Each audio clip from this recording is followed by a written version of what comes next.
जय श्री कृष्ण दोस्तों। आज की हमारी कहानी है नया जन्म। एक चोर ने राजा के महल में चोरी की।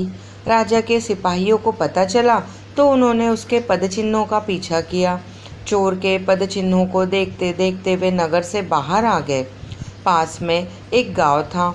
उन्होंने चोर के पदचिन्ह गांव की ओर जाते देखे। सिपाहियों ने गांव के बाहर चक्कर लगाकर देखा कि चोर गांव से बाहर नहीं गया, गांव में ही है। गांव में जाकर देखा एक जगह सत्संग हो रहा है और बहुत से लोग बैठकर सत्संग सुन रहे हैं। सिपाहियों को संदेह हुआ कि चोर भी सत्संग में लोगों के बीच बैठा होगा। वे वहीं खड़े रहकर उसका इंतज़ार करने लगे। सत्संग में संत कह रहे थे कि जो मनुष्य सच्चे हृदय से भगवान की शरण में चला जाता है, भगवान उसके सब पापों को माफ़ कर देते हैं। भगवान ने कहा है, सर्वधर्मान् परित्यज्य मामेकं शरणं व्रज, अहम त्वा सर्व पापेभ्यो मोक्षयास्मि मा शुचः। संपूर्ण धर्मों का आश्रय छोड़कर तू केवल मेरी शरण में आ जा, मैं तुझे संपूर्ण पापों से मुक्त कर दूंगा, चिंता मत कर।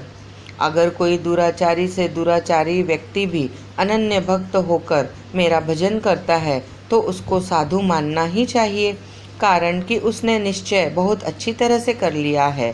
चोर वहीं बैठा सुन रहा था। उस पर सत्संग की बातों का असर पड़ा। उसने वहीं बैठे बैठे यह दृढ़ निश्चय कर लिया कि अब मैं भगवान की शरण लेता हूँ, अब मैं कभी चोरी नहीं करूँगा, मैं भगवान का हो गया। सत्संग समाप्त हुआ। लोग उठकर बाहर जाने लगे। बाहर राजा के सिपाही सबके पद चिन्हों को देख रहे थे। चोर बाहर निकला तो सिपाहियों ने उसके पद चिन्हों को पहचान लिया और उसको पकड़ लिया। सिपाहियों ने चोर को राजा के सामने पेश किया और कहा कि महाराज, हमने चोर को पकड़ लिया है, इसी आदमी ने चोरी की है। राजा ने चोर से पूछा, इस महल में तुमने चोरी की? सच सच बताओ, तुमने चोरी किया धन कहाँ रखा है? चोर ने दृढ़तापूर्वक कहा, महाराज, चोरी मैंने नहीं की, मैं तो इस जन्म में ही कभी चोरी नहीं की। सिपाही बोले, महाराज, ये झूठ बोलता है, हम इसके पदचिन्हों को पहचानते हैं, इसके पद चिन्हों से साफ सिद्ध होता है कि चोरी इसी ने की है। राजा ने चोर की परीक्षा लेने की आज्ञा दी, जिससे पता चले कि वह झूठा है या सच्चा। चोर के हाथ पर पीपल के 2.5 पत्ते रखकर उसको कच्चे सूत से बांध दिया गया। फिर उसके ऊपर गरम करके लाल किया हुआ लोहा रखा। उसका हाथ जलना तो दूर रहा, पत्ते और सूत भी नहीं जला। उसने लोहा नीचे फेंका तो जहाँ लोहा गिरा वहाँ जगह काली हो गई। राजा ने देखा कि इसने वास्तव में चोरी नहीं की, यह निर्दोष है। अब राजा सिपाहियों पर बहुत नाराज हुआ कि तुम लोगों ने एक निर्दोष पुरुष पर चोरी का आरोप लगाया है, तुम लोगों को दंड दिया जाएगा।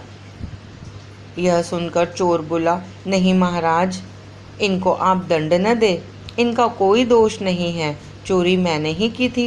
राजा ने सोचा कि यह साधु पुरुष है, इसलिए सिपाहियों को दंड से बचाने के लिए चोरी का दोष अपने पर ले रहा है।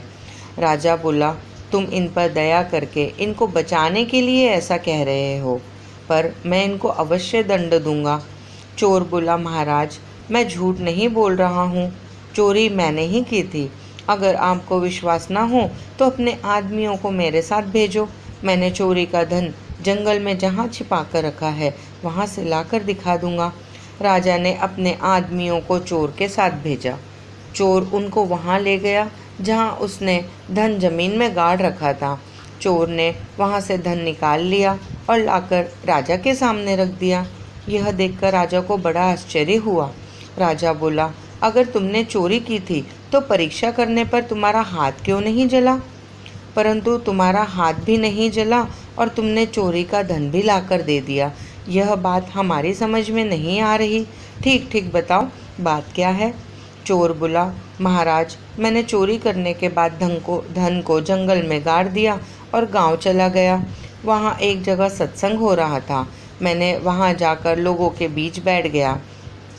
सत्संग में मैंने सुना कि जो भगवान की शरण लेकर पुनः पाप न करने का निश्चय कर लेता है, उसको भगवान सब पापों से मुक्त कर देते हैं। उसका नया जन्म हो जाता है। इस बात का मेरे पर असर पड़ा और मैंने दृढ़ निश्चय कर लिया कि अब मैं कभी चोरी नहीं करूँगा।